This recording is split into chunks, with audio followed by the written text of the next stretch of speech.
Yes बेटा, हम chapter read कर रहे हैं द स्टोरी ऑफ पालमपुर। तो इसका थर्ड पार्ट में क्या है कि जो पालमपुर के अंदर किसान है, फार्मर्स है, उनके बीच में लैंड किस टाइप से डिस्ट्रीब्यूटेड की गई है।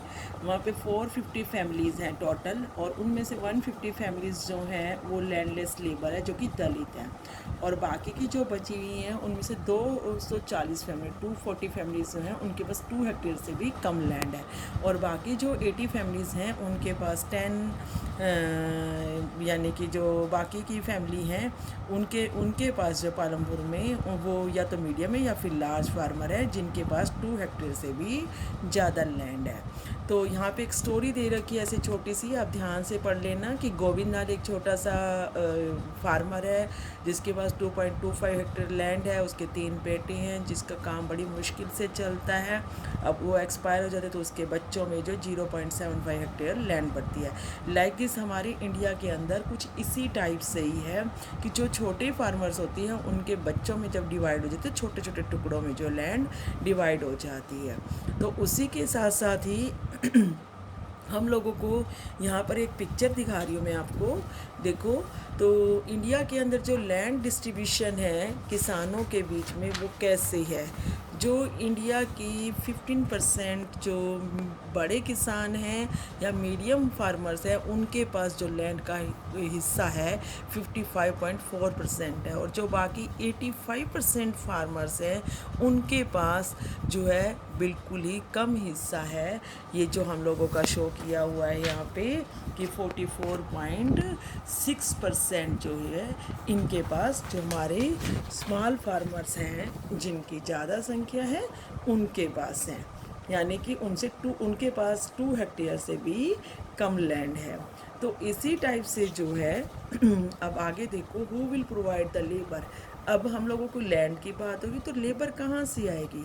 जो छोटे फार्मर होती हैं 2 हेक्टेयर से कम लैंड वाले, वो अपनी सारी की सारी जो फसल को उगाने के लिए चीज़ें चाहिए होती है, लेबर चाहिए होती है, वो खुद से कर लेते हैं। लेकिन जो मीडियम और लार्ज फार्मर होती हैं वो सारे काम जो है अपने बाहर से लेबर से करवाते हैं। तो यहाँ पर एक स्टोरी दे रखी है, ये आप पिक्चर देखो। डाला और रामकली 2 नेटिव पुअरेस्ट लोग हैं और वो आपस में बात कर रही हैं कि भाई किस टाइप से जो है उनको दिक्कत होती है। अगर उन्हें पैसा चाहिए होता है तो उन्हें जो किसके पास जाना पड़ता है, मनी लेंडर के पास जाना पड़ता है, और बड़ा मुश्किल से जो चुकाया जाता है वो पैसा। क्यों? क्योंकि जो उसके ऊपर इंटरेस्ट रेट होता है वो बहुत ही ज़्यादा होता है। उसके साथ साथ जो ये इधर राम के लिए तो ये भी साथ में इसी चीज़ के लिए बात कर रहे हैं कि भाई हाँ, हम लोगों को, मेरे को भी ऐसे दिक्कत होती है।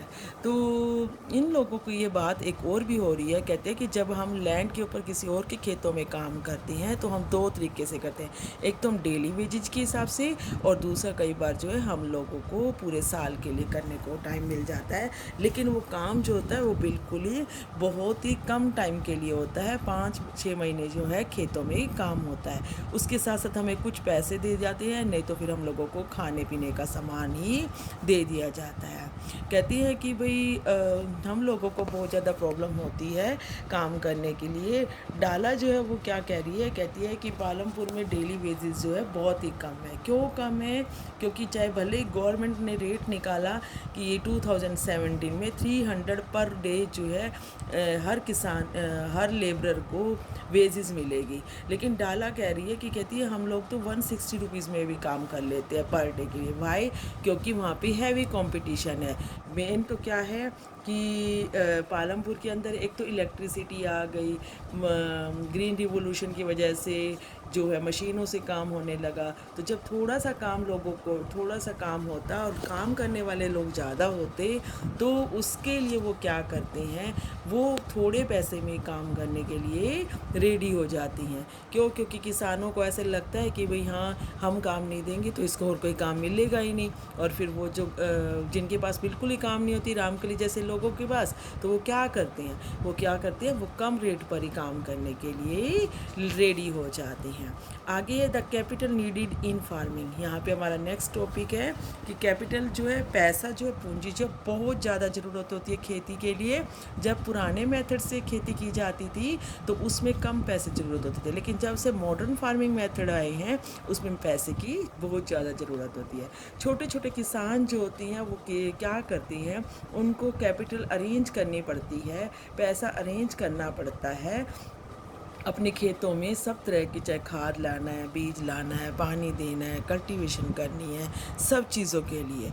और इसके लिए जो उनको बहुत ज़्यादा जो है लोन चुकाना पड़ता है। और ऐसे ही करके जो बड़े किसान होते हैं उनके पास क्या होता है, स्मॉल फार्म की बजाय बड़े किसान, उनके पास अपनी सेविंग होती है। जैसे उनके खेत में जो भी उगाया, जितना उनको ज़रूरत उतना यूज़ कर लिया, बाकी वो मार्केट में बेच देते हैं, फिर उससे उनके पास पैसा हो जाता है।